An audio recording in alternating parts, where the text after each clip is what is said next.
मराठवाड्यात पावसाची दमदार हजेरी. विदर्भातही मुसळधार पाऊस. सिपना नदीला पूर. अनेक गावांचा संपर्क तुटला.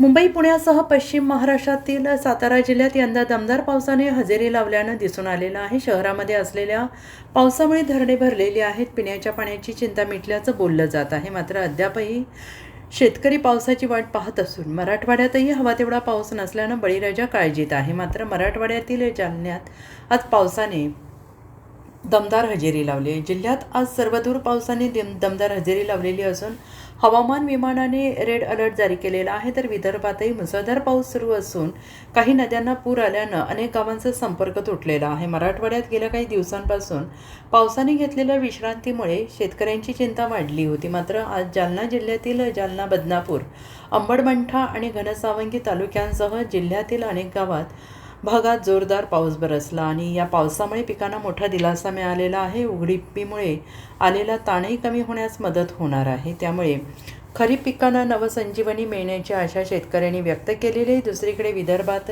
30 आणि 31 जुलै रोजी मुसळधार पावसाचा अंदाज व्यक्त करण्यात आलेला आहे आणि याच पार्श्वभूमीवर अमरावती, भंडारा, गडचिरोली जोरदार पाऊस सुरू आहे. Bureau report, SBN Marathi, Jalna.